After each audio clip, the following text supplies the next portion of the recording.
Assalamualaikum warahmatullahi wabarakatuh. Selamat pagi anak-anakku semua. Bagaimana kabarnya hari ini? Sehat-sehat ya semuanya ya. Ya, hari ini ada 30 orang ya peserta yang hadir di uh, Zoom meeting hari ini ya. Terima kasih banyak kalian sudah hadir. Tetap semangat. Kita bertemu lagi di pelajaran sejarah kebudayaan Islam dan kita masih di kelas online ya.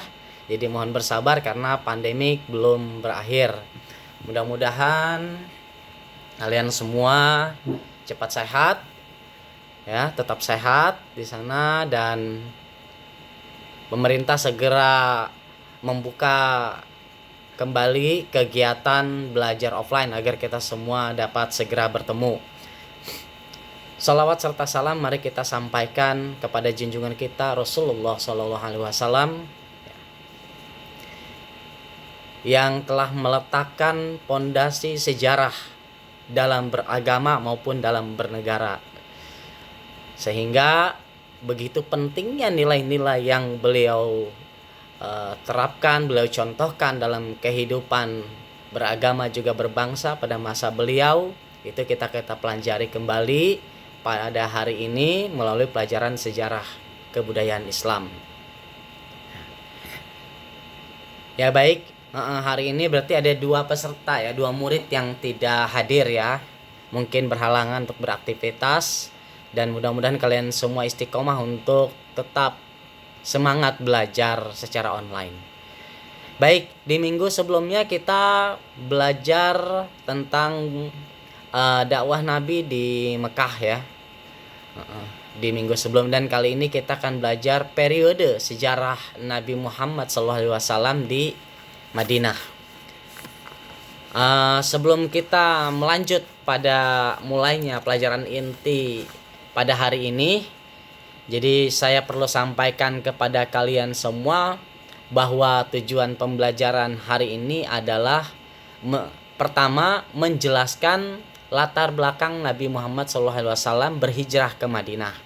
Ya, jadi latar belakang beliau memutuskan untuk hijrah ke Madinah. Kedua, kondisi masyarakat kota Madinah sebelum Nabi Muhammad SAW datang. Ketiga, langkah-langkah Nabi Muhammad SAW membangun masyarakat Madinah. Jadi langkah-langkah yang dilakukan beliau untuk membangun masyarakat Madinah itu apa saja ya. Oke. Yang keempat, membangun kegiatan ekonomi ya di Madinah. Yang kelima, dakwah dengan kegiatan ekonomi yang dilakukan oleh Nabi Muhammad seperti apa. Nah, jadi ada 5 tujuan hari ini yang harus kalian semua dapat jelaskan kembali nanti di akhir pelajaran kita ya. Yaitu saya ulangi lagi, 1, latar belakang Nabi Muhammad hijrah ke Madinah. Terus bagaimana kondisi masyarakat kota Madinah saat itu. Yang kedua, sedangkan yang ketiga, langkah-langkah Nabi Muhammad SAW dalam membangun masyarakat Madinah. Yang keempat, langkah-langkah kegiatan ekonomi yang dibangun Nabi Muhammad SAW. Dan yang kelima, cara berdakwah dengan kegiatan ekonomi Nabi Muhammad SAW. Itu yang akan kita jelaskan pada hari ini dan teman-teman semua harus menjelaskan. Jangan lupa bersiapkan dulu mana bukunya. Coba ayo ya. Ya kamu. Ya Robi. Ya mana? Udah ada bukunya? Sudah. Oh ya bagus. Ingat ya, sejarah kebudayaan Islam. Ini bukunya. Ya. Ya. Untuk Madrasah Sanawiyah kelas 7 semester 1 ya kalian ya, betul ya. Ya, kamu gimana? Yang lain bukunya udah ada? Sudah ada. Udah tahu halamannya ya? Di halaman 33. Oke. Nanti sambil saya jelaskan, nanti kalian baca biar nanti mudah memahami. Jadi tinggal garis bawahi poin-poin pentingnya ya. Sehingga nanti ketika kalian ditanya atau ketika sedang ada tugas ya, tertulis maupun lisan, kalian bisa dengan mudah menemukannya ya. Mengerti ya? Andi bagaimana Andi? Bisa dimengerti? Oke, udah ya. Ayo jangan ngantuk-ngantuk. Ya, bismillahirrahmanirrahim ya. Mari kita mulai pelajaran inti kita hari ini. Jadi latar belakang ya Nabi Muhammad SAW itu untuk hijrah ke Madinah ya. Karena di Madinah itu saat itu sudah banyak orang-orang Madinah yang masuk Islam ya, setelah mendengar bagaimana dakwah Rasulullah ketika sedang berada di Mekah ya. Nah, diawali ketika ada dari suku Bani Khazraj dan suku Aus ya, itu dua suku asli dari Madinah ya. Mereka bertemu dengan Nabi Muhammad ya. Nah, mereka menyampaikan, mereka berterus terang bahwa di antara mereka sering sekali terjadi perselisihan dan permusuhan ya. Mereka ingin mendapatkan agama baru yang dapat memberi kedamaian ya. Nah, sebelumnya mereka ini adalah pemeluk agama apa? Ada yang tahu? Ya, benar, agama Yahudi dan Nasrani atau Kristen. Cuma seperti yang disampaikan oleh saya sebelumnya, saat itu walaupun mereka sudah memeluk agama Yahudi dan Nasrani, tapi mereka bukanlah pemeluk agama Yahudi atau Nasrani yang taat dan tidak melaksanakan ajaran-ajaran sesuai yang diperintahkan oleh kedua agama tersebut. Gitu. Nah, ketika mereka mendengar agama Islam, mereka tertarik.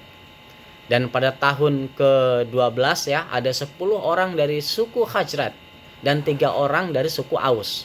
Mereka ingin bertemu Nabi Shallallahu Alaihi Wasallam ya, secara sembunyi-sembunyi karena mereka takut diketahui ya, mengingat saat itu Nabi Muhammad juga masih dimusuhi oleh penduduk Mekah gitu. Dan banyak juga penduduk Mekah itu yang masih berupaya keras supaya jangan sampai Muhammad ini berdakwah di Madinah gitu. Mereka mempengaruhi orang-orang di Madinah supaya memusuhi Nabi Muhammad ya sallallahu alaihi wasallam. Nah, mereka bertemu di suatu tempat yang bernama Aqobah gitu.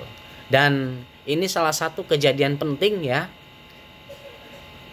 di mana perjanjian Aqobah ini atau dikenal dengan Bayat Aqobah. Ini merupakan salah satu saat-saat penting agama Islam masuk di Madinah. Dan salah satu dari isi perjanjian dari orang-orang Madinah itu adalah menyebarkan agama Islam di tempat asal mereka. Gitu. Jadi pada musim haji Nabi Muhammad SAW kembali berdakwah, lalu memanfaatkan musim haji sebagai sarana menyebarkan agama Islam keluar kota Mekah. Nah, pada tahun itu orang-orang Madinah dari suku Khazraj dan suku Aus menemui Nabi Muhammad. Nah, mereka kembali bertemu lagi di Bukit Aqobah, tapi kali ini jumlahnya dengan yang lebih banyak. Jadi ini adalah pertemuan yang kedua. Ya, tadi yang pertama ada berapa orang yang bertemu? Ada 13 orang ya.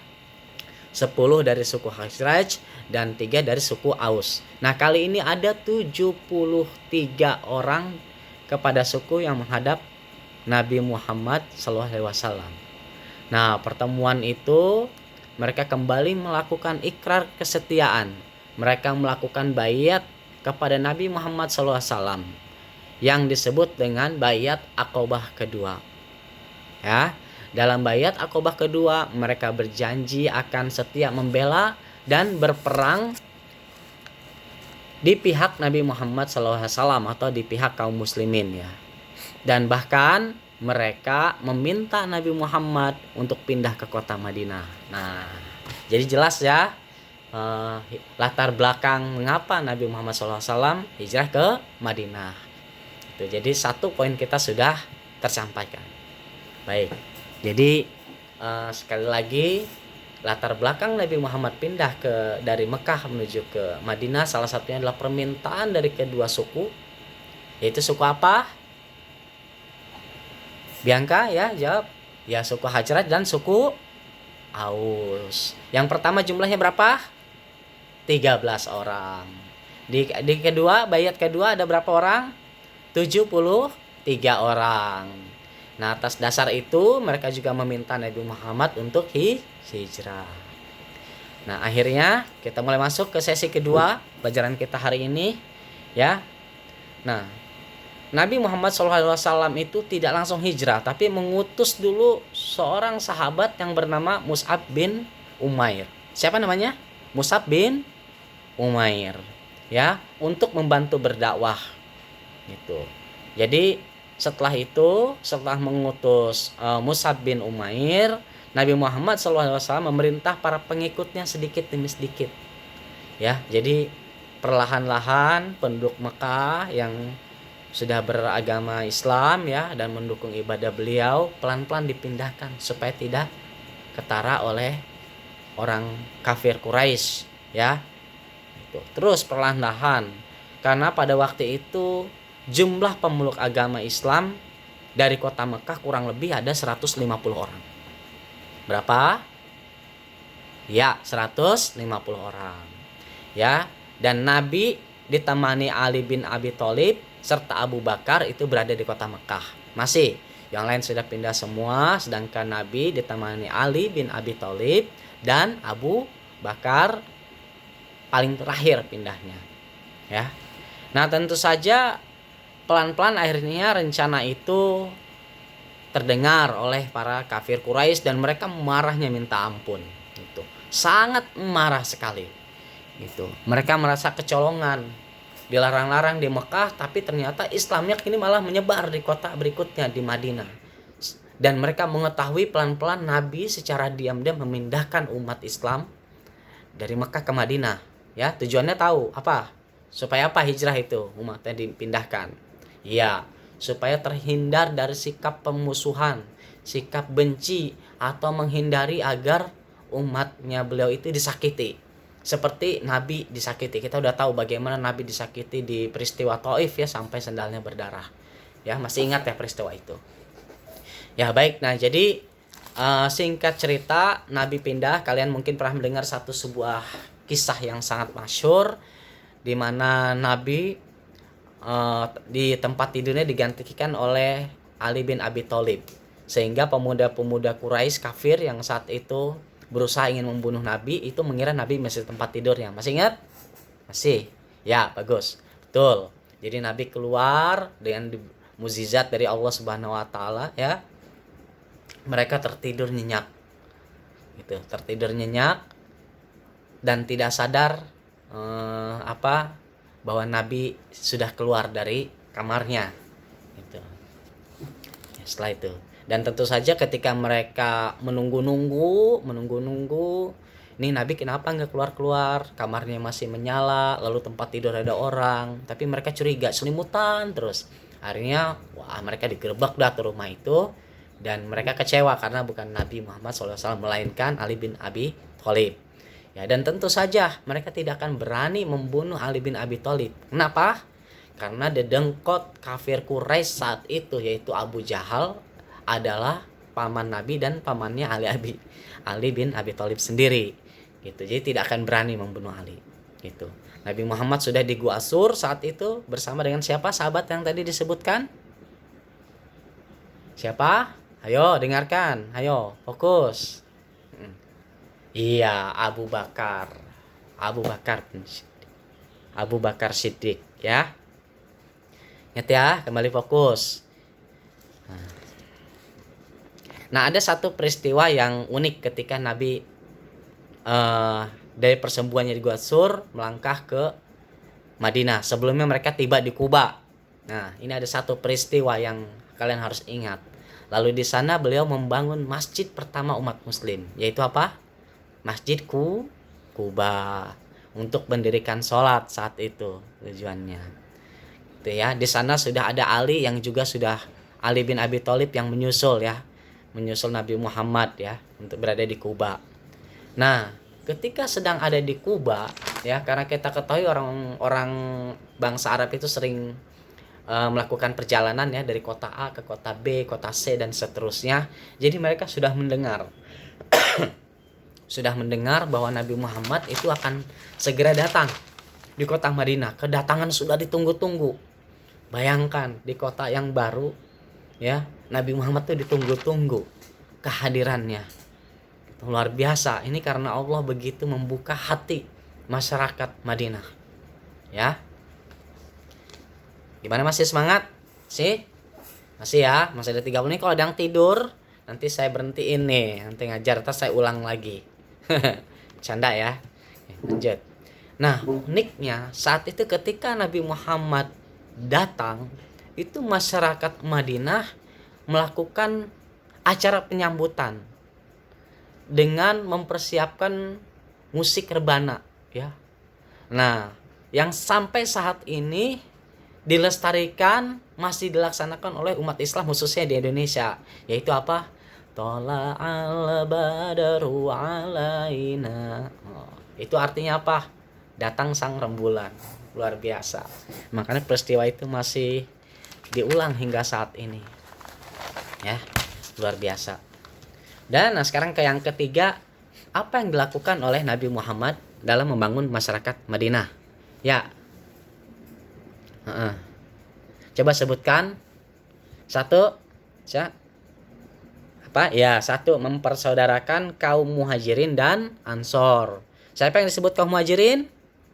Ya, kaum Muhajirin itu kaum yang datang dari Makkah. Sedangkan kaum Ansor adalah yang menyambut atau penolong. Ansor itu ya, itu para penduduk Madinah. Yang kedua, Givira sebutkan apa yang dilakukan dalam membangun masyarakat Madinah. Ya, masyarakat Madinah dalam artian yang sudah ada penduduk aslinya, ya, dan penduduk pendatangnya, yaitu Muhajirin dan Ansor tadi ya. Ingat ya. Apa yang kedua yang dilakukan Nabi? Betul, meletakkan dasar-dasar politik dan pemerintahan. Nah, ini penting. Jadi dalam sebuah kehidupan bermasyarakat, berbangsa atau bernegara ya, apalagi yang memiliki latar belakang berbeda-beda. Seperti ada yang pedagang, ada yang bekerja, ada yang petani, peternak.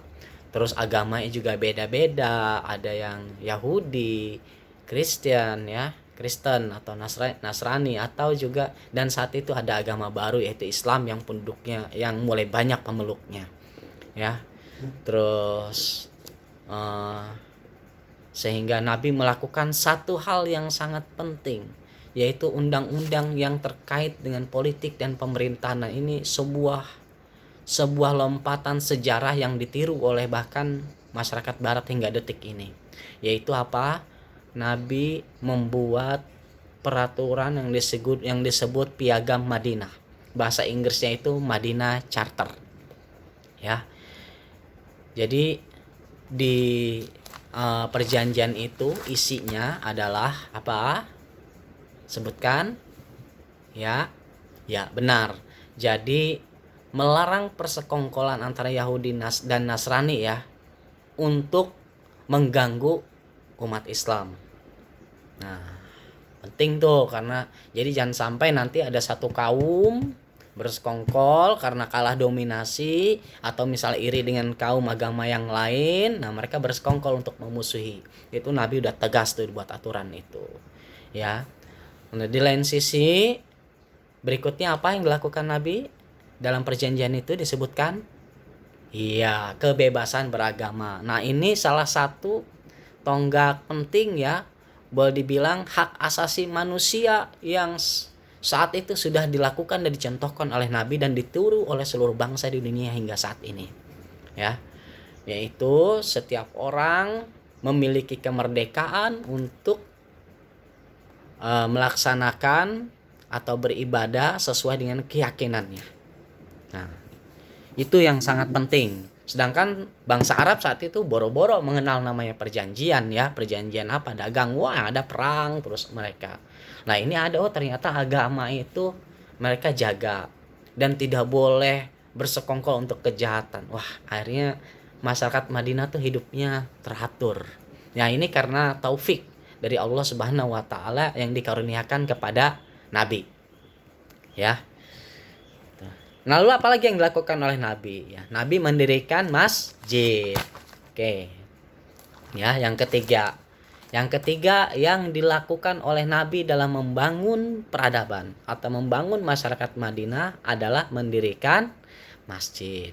Nah, tujuan mendirikan masjid itu tidak semata-mata untuk tempat ibadah, ya. Oh ya, apa di sini dilakukan? Tapi kegiatan-kegiatan masyarakat khususnya yang beragama Islam itu agar dapat dikontrol dan terorganisir, ya, Nabi mendirikan masjid. Jadi masjid itulah pusat kegiatan, ya. Jadi tidak hanya tempat ibadah, ya. Masjid apa di sana? Jadi setelah Masjid Quba, ya. Jadi masjid di Madinah atau Masjid Nabawi yang didirikan pada tahun pertama dari tahun hijrah. Ya. Seperti itu. Dah. Sekarang ke sesi berikutnya yaitu dakwah Nabi Muhammad melalui perdagangan, ya. Ya, tadi setelah membangun masyarakatnya udah selesai, lalu baru Nabi melanjutkan dakwahnya karena sesuai dengan perintah Allah Subhanahu wa taala menyampaikan secara terbuka, ya. Nah, beliau masuknya melalui pintu perdagangan. Bagaimana dakwahnya? Jadi di dalam Al-Qur'an perdagangan itu sudah sedemikian rupa diatur, ya. Banyak hal-hal yang diatur dalam Al-Qur'an yang terkait dengan perdagangan. Contoh bahwa misalnya Allah Subhanahu wa taala mengatakan di dalam Al-Qur'an, ya. Di dalam surat Al-Baqarah yaitu surat yang kedua ayat 275, mereka kaum kafir itu berkata bahwa jual beli sama dengan riba. Padahal Allah Subhanahu wa taala telah menghalalkan jual beli dan mengharamkan riba. Jadi jual beli itu bukan riba disampaikan ya dalam Al-Qur'an. Dan merupakan sebuah hal yang terpisah. Jual beli, riba adalah riba. Jual beli itu halal. Sedangkan riba itu haram. Gitu. Nah, lalu di dalam perdagangan dakwah Rasulullah seperti apa lagi? Nah, ketika dalam waktu sholat Jumat, ya, waktu sholat Jumat tiba, ya. Nah, itu umat itu dihimbau oleh Nabi untuk stop dulu perdagangannya ketika azan, sebelum azan, stop. Dagang ya udah stop semua, nanti setelah Jumatan dulu, setelah Jumatan baru selesai. Nah, itu contoh juga contoh dakwah gitu, bahwa kalau bekerja itu harus ingat waktu juga. Seperti itu.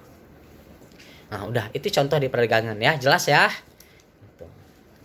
Jadi Nabi menganjurkan agar umatnya untuk jujur dalam berdagang, ya, tidak melakukan riba di dalam perniagaannya dan tetap mengutamakan ibadah, ya, ketika kewajiban sudah memanggil. Nah, khususnya seperti sholat Jumat tadi. Nah, yang kelima adalah faktor keberhasilan Nabi Muhammad SAW. Nah, apa-apa saja faktor-faktor dari keberhasilan Nabi Muhammad SAW berdakwah di Madinah, ya. Oke. Ada berapa di situ? Ada banyak ya, ada 10 kurang lebih. Ada 12 ya. Yang pertama tidak memisahkan antara ucapan dan perbuatan. Nah, nanti kalian bisa baca di situ, ini akan menjadi tugas kalian, ya, untuk dijelaskan kembali, ya. Yang kedua pemberani, ya. Yang ketiga kebenaran isi yang disampaikan. Yang keempat fasih lidahnya, ya. Jadi kefasihan lidah Rasulullah SAW, ya, adalah sebagaimana ungkapannya, ya, ucapannya terang dan jelas, suaranya teratur dan perlahan, sehingga apa yang disampaikan beliau bisa dihafal oleh pendengarnya. Maka jika ucapan itu penting, beliau mengulanginya sampai 3 kali atau lebih, gitu, dan seterusnya. Yang kelima tawadu, yaitu rendah hati. Yang keenam, cerdas, sempurna akalnya. Itu. Yang ketujuh, dakwah dengan kelembutan. Yang kedelapan apa sebutkan? Ya, kamu Khadijah, sebutkan apa yang kedelapan? Memiliki keyakinan. Kamu Fatoni, sebutkan yang kesembilan, akhlak yang baik. Selanjutnya Fauzi, yang ke-10 apa? Ya, dibaca apa? Meninggalkan perbuatan dosa dan maksiat.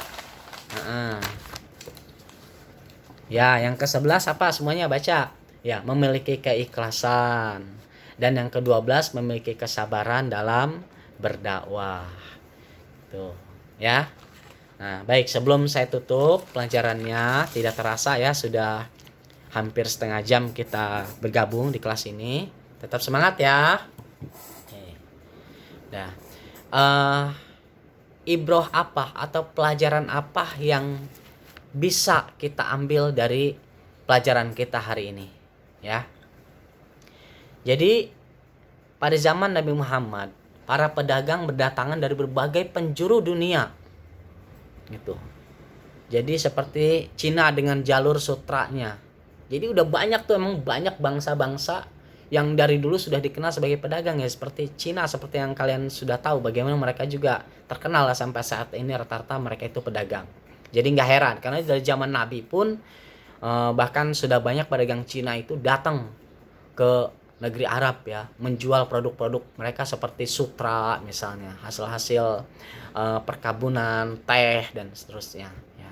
Lalu India juga datang membawa rempah-rempah, dan mereka membawa dari Gujarat itu membawa dari Nusantara. Jadi orang India, orang Cina juga datang ke Nusantara beli rempah-rempah, beli hasil alam, lalu mereka jual lagi ke negerinya mereka, juga ke negeri Arab saat itu. Jadi proses ekspor, impor dan ekspor saat itu sudah dikenal ya. Gitu. Jadi cuma bukan saat ini. Sekarang aja pakai istilah ekspor dan impor, tapi zaman dulu pun sudah ada. Gitu. Nah, belum lagi dari pihak Romawi ya, yang saat itu Romawi Bizantium dengan pusatnya di Konstantinopel, tahu kalian? Tahu ya, Konstantinopel itu ada di Turki sana. Nah, terus kota Damaskus di Syria juga menjadi tempat perdagangan antara barat dan timur. Sedangkan Madinah menjadi tempat yang dilalui oleh para pedagang. Jadi pusat perdagangan seperti di pelajaran yang lalu bahwa Syria adalah pusat perdagangan ya, juga dengan Yaman. Nah, Madinah ini menjadi tempat yang dilalui oleh para pedagang itu. Sehingga otomatis Madinah menjadi pasar ekonomi tersendiri. Ya. Ya, demikian ya anak-anakku sekalian, pelajaran kita pada hari ini. Kita sudah mempelajari beberapa hal. Semoga bisa diterima teman-teman semua, adik-adik semua, kalian semua bisa menangkap pelajaran hari ini, membaca kembali, mampu menyimpulkan ya, dan menyerap nilai-nilai, contoh-contoh dari Rasulullah SAW melalui pelajaran di hari ini. Gitu. Dan saya berikan tugas ya, kalian itu di soal uji kompetensi. Di situ ada soal pilihan ganda, kalian isi ya.